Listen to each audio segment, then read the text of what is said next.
Game day is really about gathering around some seriously good food, if we're being honest, right? So no matter who you want to win the big game, you've already won with this menu. Chef Todd Leonard will have you eating like a champ. It's good to have you back, buddy. You betcha. Thank you. All right, so in your opinion, what makes a good game day dish? Well, a couple hard things and a couple easy things. Okay, I like that. Because really, you want to watch the game, right? Yeah. But you want good food. So without having the whole thing catered, which you could, there's a few fun things that you can do that's pretty simple. So all right, let's dive right in, because look at this table. You have doesn't filled love this up. fried food? So first off, we're going to do this little fritter. So these cute little light, they're really light and airy. Like crack one of those open. They're really light and airy. They are. And that's what I like about these fritters. And you can put anything you want. So that's 1 egg, a little bit of milk, corn. I love the corn in it. It just gives it really good I'm going to eat this while you're making that, so I can let people know if it's actually just good. Smoked or grilled chicken, no problem. Put that right in there. Mix all those flavors up. And then I put some herbs in. Oh, wow. Which is basil, chives. I'm going to put a little bit of chopped red and green bell peppers, and then a little bit of paprika. So now you have some good flavors. Don't forget your salt. Oh, I love that, generous. And then don't forget your baking powder, and I'll add the baking powder now. A lot of people add it with dry, it's fine. This will help kind of like start activating that to get it fluffy, get it going. Okay, and all this, I love all the colors that we're seeing in here, but when I'm biting into this, the textures, but it's still light. Really light. And then like this you think is one of the tricks no. is melted butter. Oof. You've got to have the fat. That's one of the things that actually helps it be light. Really? Yep. And then don't forget your salt and pepper.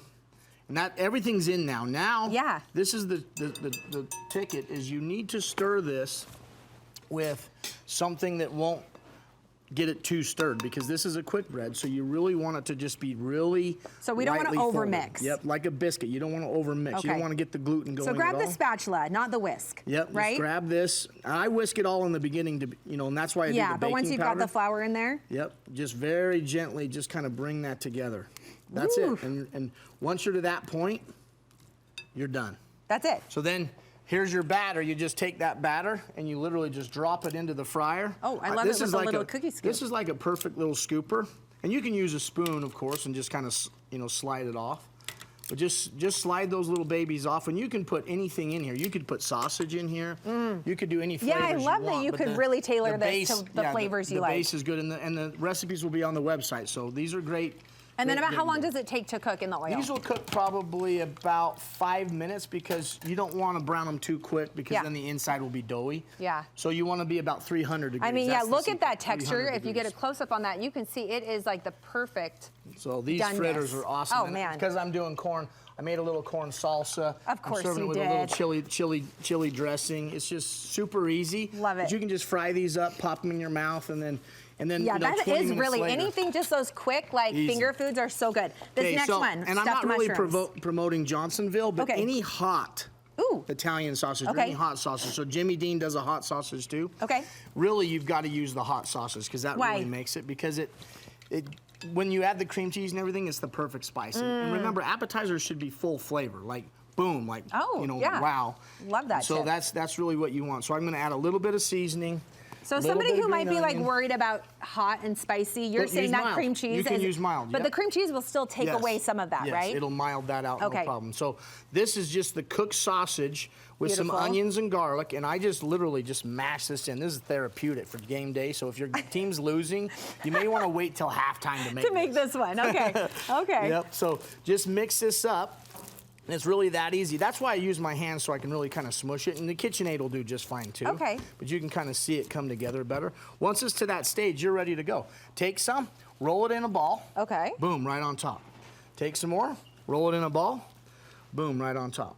Take some more. Looks like a little meatball. Right on top, right? Very simple, and the cream cheese is just the binder for the sausage, but plus the creaminess and the richness. Yeah. So that's really how easy those can And be. then how are we baking those? You just put them in the oven 350 degrees, and it'll be no problem at all. You'll get them out in they'll probably take about 6-7 minutes, easy. Okay, I like too when things that you can bake quickly, because could we prep this ahead of time and have this mixture stored in our fridge? Yes, and then you we can prep just this go ahead the day and bake before. it. You can actually make the mushrooms and have them sitting on your baking tray, already done just the day like before, this. easy, no problem. And then we're just baking. Yep, and then you just got to put it in. So I really strongly encourage you to do that. That's such a great You can have idea. everything prepped for this and scaled, and then you just throw it together, you know, right before game. Perfect. Game All right, time. one more, so you which can see is the fritters. They're getting perfectly look golden beautiful. brown. They're perfect temperature. And so you just want to go low and slow on these. Yeah, you get that little sizzle. Okay, now this is the cool. Yeah, I'm so excited about this one. So here we go. Burnt ends, you guys. We take our burnt ends, we smoke them. this? We smoke them. Look at the smoke coming off of those. Those are beautiful. So we smoke the burnt ends, and then the secret about these burnt ends I'm giving you is But wait, very how are you big smoking secret. this? What is this thing? I don't have one of those. Do I you need need it? to get one. See these little guns? We just put this little gun inside the cloche. Okay, the like cloche. so. Everyone got that. The Or cloche. Cloche. And then you just light it up and smoke it, and it For just, how long? it just How long would comes. I set that? I just smoke it till the glass chamber is completely full of smoke.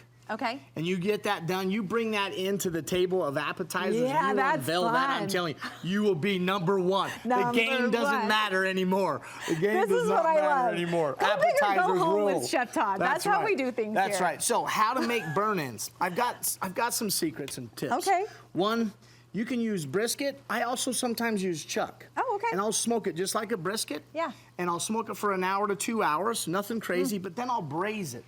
So I brought my braising liquid and this is just chuck, but I usually use brisket. But you can see that was smoked and then braised in this morning since 6 o'clock this morning. Wow. So you can just see the flavor. So Oh, now that flavor you know and it's super tenderness. tender, then you put it in the oven and you broil these and roast these and get them all caramelized up. Then this is the other ticket. This is root beer barbecue sauce. What? Yes. So I make it with root beer, onions, lots of sugar. Of course, we'll have all these recipes for you guys because I know you're drooling. So then you just mix these up, and then once you've caramelized them once, then you mix them with the sauce, then back into the oven, caramelize them again. Okay. Until they're completely caramelized. And then you serve get the them up. smoky flavor. Oh Yeah. my gosh. Todd, we could go on and on. We Delicious. need a full half hour. I know we've got classes at UVU. Tell me a little bit about that real quick. Where can we find out? UVU.edu. Okay, perfect. And then just go to culinary and come and see us. We run a restaurant. We do catering. We do so much. It's so Our fun students down are there. awesome.